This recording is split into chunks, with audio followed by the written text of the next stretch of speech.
O sea, ¿cómo se define una persona inteligente? Y decimos, no, pues el que saca 10 en la escuela, el que está en el cuadro de honor, el que está en la escolta. Hemos llegado a la conclusión que una persona inteligente es aquella que resuelve sus problemas. Ella es Luz Mireya Franco Hernández, psicóloga educativa.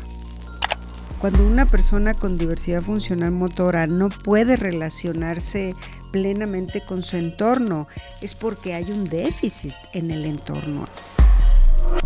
Te da sugerencias para una adecuada atención a la diversidad del aprendizaje. Hay que evaluar, hay que adecuar el espacio físico, tanto en la escuela como en la casa, para que no impida la movilidad de ningún estudiante. AIDA, el podcast. Hoy presentamos tipos de diversidad funcional. ¿Qué tal? Bienvenidos nuevamente a otro podcast producido por AIDA, Atención Integral a la Diversidad del Aprendizaje.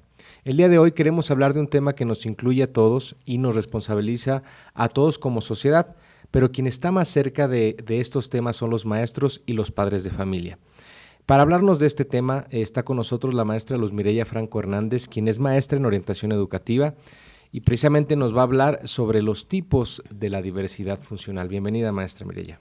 Muchas gracias, Rodrigo, nuevamente. Y efectivamente, en una primera parte de este tema hablamos sobre el concepto de lo que es la diversidad funcional y hoy nos toca hablar sobre los tipos de diversidad funcional. En esta ocasión vamos a hablar de 3 tipos. Las personas con diversidad funcional sensorial, motora e intelectual, son los tres tipos. Y bueno, vamos a abordar primeramente las personas con diversidad funcional sensorial que presentan una deficiencia en su audición o visión. Por tanto, suelen tener dificultades en la percepción y en el procesamiento de la información cuando esta es auditiva o visual. Pueden tener también problemas en la adquisición y manipulación del espacio, del lenguaje, y sobre todo en las relaciones sociales. La diversidad funcional auditiva puede dividirse según el grado de la pérdida de audición, según el momento de aparición y según la zona afectada. Esos son tres aspectos muy importantes porque la pérdida de audición a veces es el momento de nacimiento o en el transcurso de su vida. Eso es en cuanto al momento, ¿no? Y también a veces hay una zona afectada pues de diferente, y aparte lo que es puede ser un grado bajo, un grado o ligero, moderado, severo, ¿no? Entonces el lugar también de afectación, estamos hablando de un oído interno, de un oído externo. Entonces toda esa clasificación pues va a ser muy determinante para la afectación, ¿no? Se ha hecho una clasificación funcional de las deficiencias visuales también, atendiendo principalmente a las repercusiones más significativas. Y hablamos de 4 grupos en esta. Cuando tienen un escotoma es cuando se ve una mancha negra en el ojo, ¿no? Vemos una mancha negra y ese es un síntoma. Luego las personas con sistagmus, que es las personas que mueven mucho los ojos, tienen un movimiento involuntario de sus ojos. Las personas que reducen el campo visual y las personas con baja agudeza visual, serían los cuatro tipos, ¿no? También existe otra variedad sensorial que mezcla ambas diversidades funcionales, que es la sordoceguera. O sea, tienen los 2 problemas juntos. Esta es una diversidad funcional en la que ambos sentidos pues están afectados y como son los sentidos, la vista y el oído son los sentidos de la distancia, mediante ellos podemos percibir de una forma global la realidad. y también integramos los estímulos que llegan desde los demás sentidos. Cuando uno de estos dos sentidos falla, pues el otro lo suple fundamentalmente, ¿verdad? La persona necesita poder interpretar al mundo y lo hace de una u otra manera. Entonces, si estos dos sentidos fallan, pues la interpretación de ese mundo exterior se hace realmente complicado, ¿no?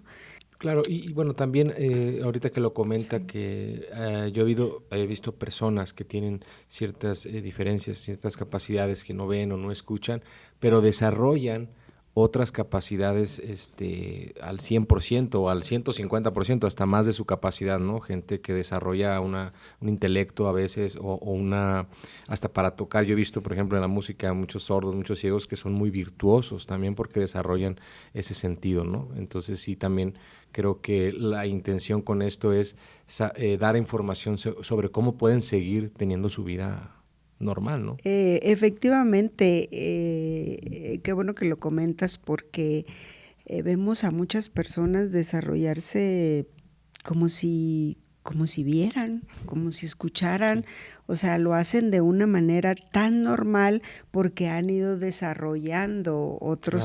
otros sentidos para suplir sus deficiencias, claro, ¿no? Tenemos como otro punto la diversidad funcional motora. Desde este punto de vista de la diversidad funcional, podemos definirla como un estado limitado a la movilidad. Es decir, sí hay una limitación de movilidad, pero también de comunicación, debido a esta interacción entre factores individuales y aquellos que se derivan de un contexto pues menos accesible, que no está adaptado. Cuando una persona con diversidad funcional motora no puede relacionarse plenamente con su entorno, es porque hay un déficit en el entorno, hay un déficit en esa relación, no porque la persona tenga déficit. El déficit está allá, no en la persona, ¿no? Esta visión hace que el problema sea complejo, es decir, hay que abordarlo de una manera más global y enfocarlo a facilitar esa movilidad de las personas que lo necesiten, es decir, a crear las condiciones, ¿no? Por eso nos encontraremos muchas personas, muchos autores que sugieren hablar de personas con movilidad reducida, para hablar de aquellas personas con diversidad funcional motora, puesto que la movilidad será su principal escollo a superar. Hay que entender pues que esta diversidad funcional motora es aquel funcionamiento distinto en lo que tiene la mayoría de la población a la hora de realizar tareas habituales como desplazarse, leer, agarrar, ir al baño, comunicarse, relacionarse, o sea, lo hacen de distinta manera. Tendremos en cuenta entonces que si ya es habitual encontrar un vasto abanico de características de cualquier tipo de diversidad, en el caso de las personas con limitaciones motrices, pues es enorme, ¿no? Es vasto, tienen la misma etiología de dificultades y nos encontramos con resultados pues absolutamente diversos, ¿no? Para poder abarcar la diversidad nos centramos en la afectación del sistema nervioso o motor, que podría dividir a la diversidad funcional motora en dos bloques. Los que nos encontramos que tienen trastornos físicos periféricos y los trastornos neurológicos. Los primeros, los trastornos físicos, que inciden, pues, podemos decir, en los huesos, en las articulaciones, en las extremidades, en los músculos. En este caso se vería afectado el sistema musculoesquelético, que es el encargado de proporcionar estabilidad y movilidad para la actividad física. Y el número 2, los trastornos neurológicos, son los que afectan al sistema nervioso central, que es el que recibe el estímulo para ejecutar los movimientos. No tiene problema en los sistemas esqueléticos, no. Hay un problema en el sistema nervioso central, en lo neurológico, porque si no manda la señal, el sistema musculoesquelético pues no se mueve, ¿no? Mencionaríamos tipos de diversidad funcional motora más comunes, que serían la espina bífida, que muchos niños nacen con eso, la parálisis cerebral, que esa puede darse en cualquier edad, la lesión medular, la distrofia muscular, la artritis crónica juvenil, alguna amputación, algún traumatismo cráneoencefálico, personas con lesiones cerebrales, es decir, hay una infinidad de temas ahí, ¿no? Hay una diversidad, por lo que entiendo, y eso es lo difícil que muchas personas, como los maestros o los padres de familia, se les dificulta, que cada estas características que nos está mencionando tiene un tratamiento distinto, ¿no? O sea, por eso es importante, primer paso, conocerlas, saber que existen, saber cuáles son los tipos, saber cuáles son, y después ir desarrollando estrategias para, pues, tanto maestros y padres, ¿no? Así es, y cometemos muchos errores porque es muy habitual asumir que hay un retraso en estas personas porque tienen un desarrollo de poca movilidad. Asumimos que tienen un retraso en la inteligencia porque son personas que a veces se les dificulta también comunicarse, pero no es así, porque no pueden emplear sus músculos, eso no quiere decir que la afectación también sea intelectual, ¿no? El cerebro en edades tempranas, las lesiones tienen una capacidad de reestructuración, entonces cuando la lesión es en edades pequeñas, pues hay una capacidad de reestructurarse el cerebro eficientemente y pueden recuperar las funciones que fueron afectadas, ¿no? Estaría bien siempre tener en cuenta que las limitaciones de estas personas se deben a trastornos que sufren. En igual medida influye también el contexto, las relaciones con las personas que viven por ahí junto con ellos, el entorno, la escuela, es decir, todo mundo interviene para poder que esas personas salgan adelante. Así parte de la intervención educativa, por eso bien decías tú que hay mucha responsabilidad o mucha intervención en los maestros, en los padres de familia, porque hay que trabajar en equipo, hay que evaluar, hay que adecuar el espacio físico, tanto en la escuela como en la casa, para que no impida la movilidad de ningún estudiante, que pueda desplazarse sin problema, ¿no? Sí. Y ahorita que hablaba de esa diversidad, también existe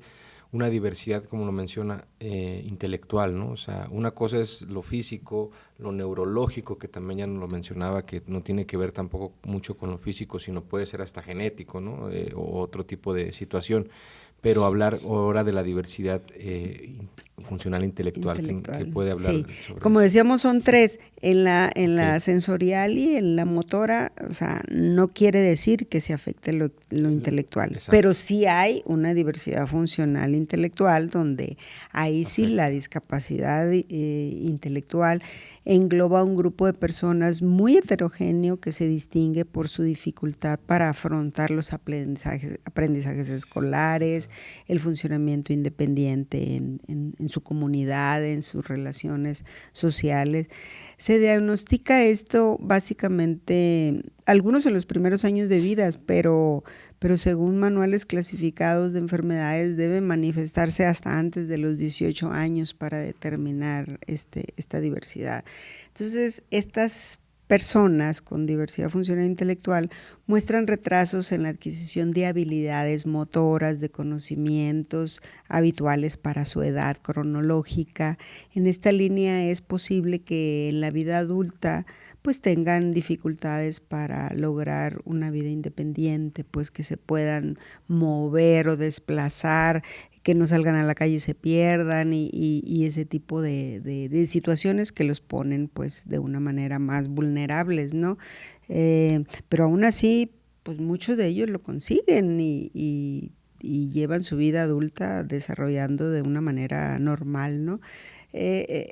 Hay una asociación, la Asociación Americana sobre Discapacidad Intelectual y Desarrollo, que definió a esta diversidad porque estaba caracterizada por limitaciones significativas en el funcionamiento intelectual y en la conducta adaptativa que se manifestaba con habilidades conceptuales, sociales, prácticas, como el resto de las diversidades funcionales estudiadas. Esta también ha pasado de considerarse un rango de la persona a un fenómeno humano que se entiende como el desajuste entre las capacidades de la persona y el contexto. Decíamos, para ejemplificarlo, tiene que saber relacionarse con su contexto. Si hay una buena relación, y eso interviene mucho lo educativo y lo de los padres, esa persona la puede hacer en la vida sin ningún problema, ¿no?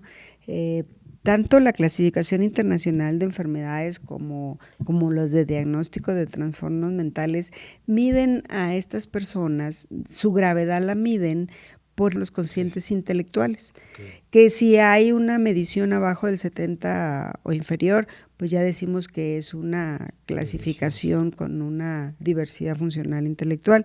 Esta puede ser, como decíamos, leve, moderada, grave, profunda, dependiendo de dónde quede su clasificación. Pero para definir el apoyo que hay que darle a estas personas, más que medir el cociente intelectual, tendríamos que hacer una evaluación, los que trabajamos este sector, de 5 dimensiones, que estas 5 dimensiones abarcan aspectos más allá del cociente intelectual. No solamente es una sola medida, estamos hablando de 5 medidas más, y esas 5 medidas hay que evaluar habilidades intelectuales, que podríamos decir que el cociente intelectual, hay que medir conductas adaptativas, hay que medir participaciones, interacciones con los roles sociales, también la salud es otra, física, mental, social, y obviamente siempre hemos mencionado el contexto, ¿no? Si hay alguna dimensión que esté por debajo de algún rango, bueno, entonces ahí empezaría el trabajo para superar esa deficiencia, ¿no?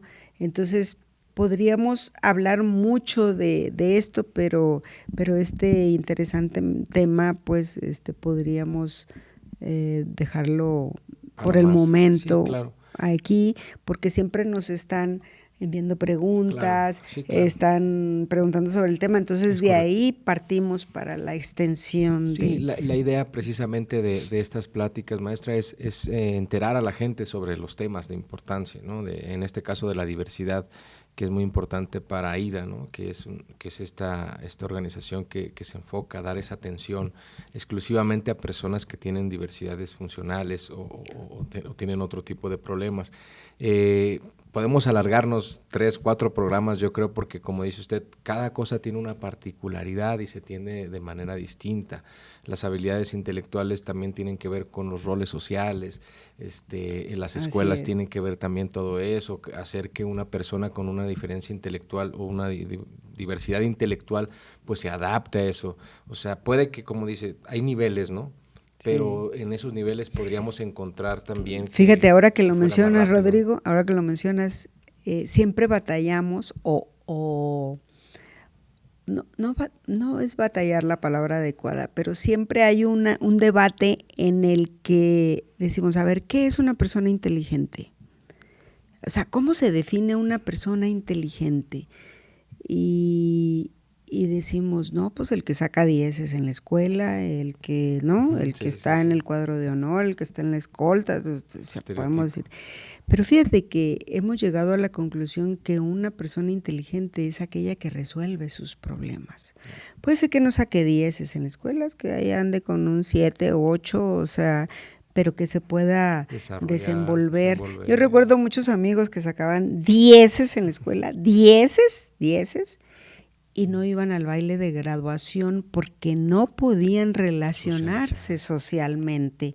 Siempre tenían ese problema, es que no, ¿a qué? No tengo amigos, no tengo pues una pareja con quien ir. No. ¿Por qué? Porque su deficiencia estaba en el contexto social. Entonces, una persona inteligente es aquella que resuelve sus problemas, básicamente. Entonces, con estas personas no queremos que sean inteligentes, queremos que resuelvan sus problemas. Y en base a eso, pues hay que ayudar en poner las condiciones para que puedan resolver su problema y no tengan una deficiencia en su vida, de ninguna clase. Y es ahí donde entramos padres de familia, donde entramos maestros, donde entramos orientadores y todos aquellos que de alguna manera estamos vinculados con este tipo de situaciones para ayudar en la medida de lo posible a que la persona se desarrolle normalmente. Por eso existe AIDA y por eso dejamos los datos para que las personas puedan preguntar, puedan saber más y este proyecto que pues recién estamos lanzando. Claro, ¿no? que tienen nuevos tintes para la gente que no conoce a veces sus problemas o no conoce estos temas, ¿no? Maestra, muchísimas gracias por hablarnos otra vez de estos temas. Creo que ha enriquecido totalmente a los padres y a los maestros, sobre todo también sobre estos temas, y que les va a generar una inquietud también para seguir investigando, para acercarse a AIDA también y poder seguirse capacitando y encontrando respuestas, que a veces es lo más difícil, ¿no? Encontrar la respuesta de cómo puedes ayudar a tu alumno o a tu familiar. Entonces agradezco mucho esta información y esperemos que nos sigan comentando y podamos seguir hablando sobre estos temas, maestra. Muchas gracias. Muchas gracias a ti. Hasta luego.